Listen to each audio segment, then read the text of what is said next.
Salut à tous, j'espère que vous allez bien, c'est Romain et on se retrouve aujourd'hui pour débriefer l'entame des Bleus dans cette Coupe du Monde. Elle était attendue, elle est quasi rêvée avec cette victoire 4-1 contre l'Australie. Malgré 20 premières minutes un petit peu compliquées, les Bleus ont montré une vraie force de caractère, cohésion d'équipe, volonté de jouer les uns pour les autres. Il y a eu montée en puissance, des individualités qui ont brillé et au final un score très large qui permet aux Bleus de prendre la tête de leur groupe après le match nul et vierge entre le Danemark et la Tunisie plus tôt dans la journée. Évidemment, ça faisait nos affaires. Dans l'avant-match, pas de grande surprise, on connaissait la compo depuis 2 jours, Konaté ou Upamecano dans l'axe, le choix fort de mettre Lucas Hernandez plutôt que son frère derrière Mbappé pour 2 raisons. D'abord, Lucas a plus d'expérience en Coupe du Monde et avec les Bleus. Le match de Griezmann ce soir te montre que l'expérience est un facteur important. Et ensuite, il est plus défensif pour verrouiller derrière Mbappé, à qui tu fais quand même beaucoup de concessions. À droite, Pavard comme prévu,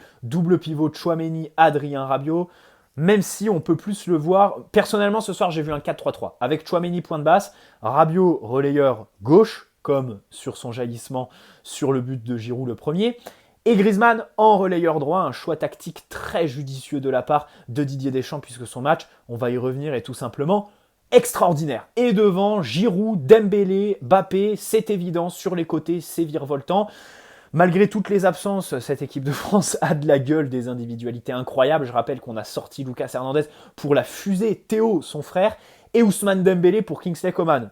C'est un délire absolu. Je ne sais pas si on maîtrise un petit peu le cheat code que c'est. Bref, dans tous les cas, c'est réussi. Le début de match, alors, bon, ce but, évidemment, de l'Australie à la 9e, je crois, c'est compliqué, c'est Pavard, bien évidemment, complètement à la rue, aucune excuse, hein, c'est lunaire absolument. On peut me dire, ouais, il est habitué à jouer défenseur central, du coup, il défend comme un central.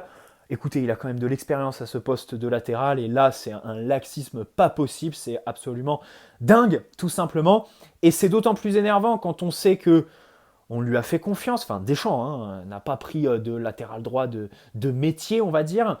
Et surtout, en fait, Pavard, au-delà de ses performances, il montre une espèce de suffisance. T'as l'impression qu'il se prend pour un taulier dans cette équipe, alors que, mon gars, ben voilà quoi, là, aujourd'hui, c'est encore une fois un joli second poteau, quoi. Bref, dans l'axe, une charnière très intéressante. Après l'ouverture du score, enfin, sur la première action de pressing, pour vous montrer aussi la faiblesse de l'adversaire, parce que, bon, en face, les Australiens n'ont pas réussi à jouer sur leur qualité, et leurs défauts ont été amplifiés, mais vraiment puissance 10 000, comme par exemple la défense sur les centres, qui est absolument nullissime, tout simplement. Les buts qu'on met peuvent en témoigner, ils ont vraiment été très mauvais. J'ai eu l'impression de voir le PSG. Dans tous les cas, le PSG sur la première mi-temps, bah, c'était l'équipe de France. Parce que peu de joueurs devant le ballon, pas beaucoup de pressing engagé. Techniquement des approximations. Tchouaméni, par exemple, il fait une bien meilleure seconde mi-temps, mais toute l'équipe, après l'égalisation, se reprend. Hein, l'égalisation, bien sûr, magnifique. Voilà, alors bravo Rabiot, c'était toute l'interrogation. On savait qu'il allait être titulaire. Maintenant, il fallait savoir s'il allait être neutre comme d'habitude ou dans le dernier tiers s'il allait réussir à mettre ce supplément d'âme. Écoutez, c'est fait ce soir, on ne peut que s'incliner, le féliciter bien sûr. Sa mère est dès demain au Juventus Stadium dans les bureaux pour négocier une jolie prolongation à 50 millions d'euros par an à Turin. Mais dans tous les cas, son match, voilà, ce soir est très très bon. Le centre de Théo Hernandez, exceptionnel, son entrée remarquable. On espère que pour Lucas, c'est pas trop grave parce que Théo fait un super match ce soir et je pense qu'il y a des leçons à tirer. Contre les blocs bas, évidemment, Théo doit jouer. Voilà, Lucas Hernandez c'est peut-être un petit peu frileux. Et je pense même aussi que cette charnière doit jouer tous les matchs contre des équipes comme l'Australie. Voilà, contre des équipes qui ne vont pas te chipper le ballon et qui vont défendre assez bas. Voilà, Varane doit revenir quand le niveau s'élèvera et surtout quand ça rimera avec des équipes qui jouent beaucoup plus haut, qui vont chercher à avoir la possession. Voilà un petit peu la prise de risque, je dirais, dans mon débrief, parce que les deux ont été vraiment bons. Konaté sur le jeu long, les ballons pieds en rupture, les renversements de jeu. On sait que c'est des profils un petit peu de stoppeurs défensivement. Moi, j'adore ce genre de profil. Ils ont été très très bons, très impressionnants évidemment physiquement aussi, même si en face, pas grosse adversité. Et puis Upamecano, c'est la conduite de balle qui est exceptionnelle. Enfin, je pense que pour casser les lignes, ce mec-là fait partie du gratin mondial. Pour le suivre un petit peu au Bayern, cette performance déjà s'inscrit dans la lignée de son début de saison avec le Bayern. Certes, pas dans la lignée de ses récentes performances en bleu, mais dans tous les cas, ce soir, c'est sa meilleure, hein, de toute façon, avec l'équipe de France. Pas compliqué, mais ces deux-là doivent rester. Ils ont vraiment été très très bons. L'apport à la relance est vraiment bon. Tchouaméni, comme je l'ai dit, bon, au début de match, j'avais l'impression qu'il était un petit peu dépassé par les événements. Et derrière, quel calme, quelle sérénité et quelle propreté dans l'exécution technique et bien sûr l'intelligence positionnelle. Passer du match de Paredes à midi, qui se positionne n'importe comment à la relance et quand tu perds le ballon, au match de Tchouaméni qui est d'un calme, d'une sérénité et d'une propreté intellectuelle et technique, faut se mouiller la nuque, c'est tout simplement exceptionnel. Rabiot pareil, très très gros match bien sûr, l'action de pressing. Je noterai sur le premier but de Giroud, le jeu en une touche de Mbappé. Il est vraiment dévastateur. C'est incroyable ce mec, comment il est complet. Et ce soir, son match ne fait que confirmer ce que je dis, puisqu'il marque de la tête, voilà, sur un super centre de Dembélé d'ailleurs. Bravo, il a fait un bon match Dembélé quand même. Hein. Il a été, je ne l'ai pas ménagé dans mes vidéos d'avant-match, je ne faisais pas trop confiance, mais il a quand même été virevoltant, il fait globalement un bon début de saison, et là le centre est vraiment parfait. Donc tête de Mbappé, aidé évidemment par les Australiens qui défendent n'importe comment, mais sur quand même quelque chose qui est censé être un défaut pour lui. Bon, par contre, t'es complet Mbappé, mais les coups de pied arrêtés, arrête, ça sert à rien, laisse-les aux autres. Et ensuite, sur le second de Giroud, le centre. Le centre de Mbappé qui est exceptionnel, et c'est une qualité qui n'est pas mise en valeur dans le PSG actuel qui n'a pas de vrai numéro 9. On se souvient du but qu'il donne à Icardi à la dernière seconde contre Lyon en septembre 2021. Il est vraiment très très bon en matière de centre Mbappé et c'est une des nombreuses facettes de son jeu qui va sûrement le différencier d'Erling Haaland et faire qu'il a une longueur d'avance sur le Norvégien parce que voilà, c'est peut-être un petit peu moins la dimension cyborg, mais il fait briller les autres et dans tous les compartiments du jeu, il est absolument exceptionnel. Enfin, je rappelle que ce soir, Giroud met son 51e but, il égale Thierry Henry. Félicitations à lui. Voilà, pareil, encore une fois, un gros match ce soir, bien sûr. Pour Giroud, ça fait plaisir de le voir comme ça. Mais Mbappé, 23 ans, en a mis 30, pardonnez-moi, mais il va exploser ce record. Je ne sais pas si on mesure la carrière qu'il va nous pondre Kylian c'est incroyable, quoi. 8 matchs de Coupe du Monde, 5 buts, une passe décisive. Enfin, c'est une dinguerie. Messi a marqué son 7e but en 5 Coupes du Monde à midi. Mbappé, lui, 5 buts en 8 matchs de Coupe du Monde. C'est vraiment complètement dingue à 23 ans ce qu'il est en train de réaliser. Il va avoir des statistiques, ça va être une vraie dictature. Voilà. Évidemment, ce soir, but, passe D, extra. On s'est régalé. La seconde mi-temps, on a plutôt très très bien déroulé. Et je terminerai sur Griezmann.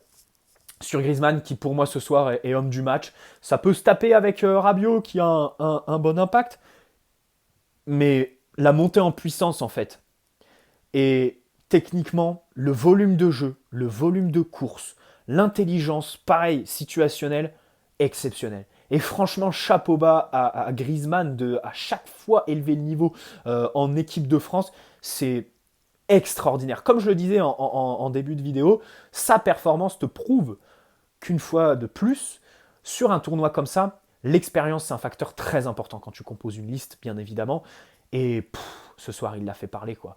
Énorme Antoine Griezmann, le travail de l'ombre, voilà, l'abattage, il a été absolument partout. Et Dieu seul sait que c'est très très important cet équilibre parce que globalement sur nos 20 premières minutes, en fait, ce que je me dis, ce soir tout n'a pas été parfait. Moi je pense qu'il ne faut pas tomber dans l'euphorie générale parce que, alors certes on gagne 4-1, t'as les statistiques bizarres des tenants en titre qui à chaque fois sortent en poule, t'as évidemment toutes les histoires de blessures qui touchent la fédération, qui ont un peu niqué l'ambiance, le Qatar bashing qui est plus fort en France que nulle part ailleurs. Bon, il ne faut pas non plus inverser complètement la tendance. Tactiquement, ce soir, tout n'a pas été parfait. Ça reste quand même une équipe et Didier Deschamps qui fait des concessions à ses offensifs, ce qui fait que défensivement, tu peux rapidement être exposé et au milieu de terrain, quand l'adversité va s'élever, il va falloir évidemment mettre beaucoup plus de sérénité quand ça tanguera. Parce qu'on va avoir des moments de doute comme les 20 premières minutes et on ne peut pas se permettre évidemment d'être coupé en deux comme ça, d'être assez passif, disons, même si bien sûr c'était le début. Finalement, en fait, dans cette Coupe du Monde qui débarque sur les chapeaux de roue, c'est peut-être l'équipe de France qui a fait le match classique d'entrée en lice. Voilà, parce que d'habitude, ce premier match est souvent haché physiquement. Il y a des moments de dur, un petit peu de passivité de part et d'autre. Et on a été habitué avec les matchs de l'Angleterre, du Sénégal, même s'ils craquent, l'Arabie Saoudite, le rythme qu'ils ont imprimé, et puis même ce Danemark-Tunisie qui a été très plaisant. On a été habitué à des équipes quand même physiquement qui mettent un niveau et un impact absolument extraordinaire. Mais ça, de toute façon, c'est à mettre au crédit de la Coupe du Monde en milieu de saison. Peut-être que les équipes qui iront en quart de finale seront plus cramées que sur des éditions normales, mais pour l'instant, physiquement, évidemment que le fait de jouer seulement 10 jours après la fin du foot en club, ça joue, bien sûr, ça joue. Et là, aujourd'hui, les joueurs ont été capables de vraiment monter en puissance, aller chercher les ressources mentales. Donc ça fait plaisir, on a bien déroulé. Félicitations à Giroud, mais encore une fois, voilà, il faut imprimer un pressing tout de suite, dès les débuts de match. Et être plus solidaire quand il y a des moments plus difficiles, même si bien sûr, 4 buts, on retient l'exécution technique de toutes ces séquences de foot, l'utilisation des côtés, la vitesse de Théo Hernandez. Et on souhaite un bon rétablissement à Lucas Hernandez, bien évidemment. Et on espère que Benjamin Pavard va prendre une soufflante. Dommage, Paul Pogba n'est pas là pour faire ça. Voilà. Et Varane, il peut prendre son temps pour revenir, puisque Upamecano et Konaté, comme je l'ai dit, doivent rester titulaires dans cette équipe, au moins jusqu'à samedi, sur le match de samedi. Après, Varane peut profiter des poules pour prendre du rythme, mais dans tous les cas, voilà, si on finit premier, on va avoir... Ça se trouve, l'Argentine avec leur défaite à la con, mais honnêtement, cette Argentine ne me fait pas vraiment peur. Hein. Bref, bonne soirée à tous, à la Team Notif, bonne journée à ceux qui regarderont cette vidéo demain. Merci aux Bleus pour nous avoir fait vibrer. Cap maintenant sur le Maroc, l'Espagne avec leur attaque Morata, Torres et Pablo Sarabia, qui a pas vraiment de gueule, mais avec un vrai entraîneur, des vrais principes sur le banc, donc ça peut être intéressant. L'Uruguay aussi, le Portugal avec Nuno Mendes, tiens, ami parisien, qui n'a pas fait l'entraînement collectif dernier et qui est incertain pour leur entrée en lice contre, je sais plus si c'est l'Uruguay ou le Ghana. J'ai oublié. Bref. Et surtout le Brésil. Là maintenant, je suis focus sur le match de Neymar. Le Brésil-Serbie de jeudi soir à 20h. Ciao les amis, prenez soin de vous et on se dit à très vite.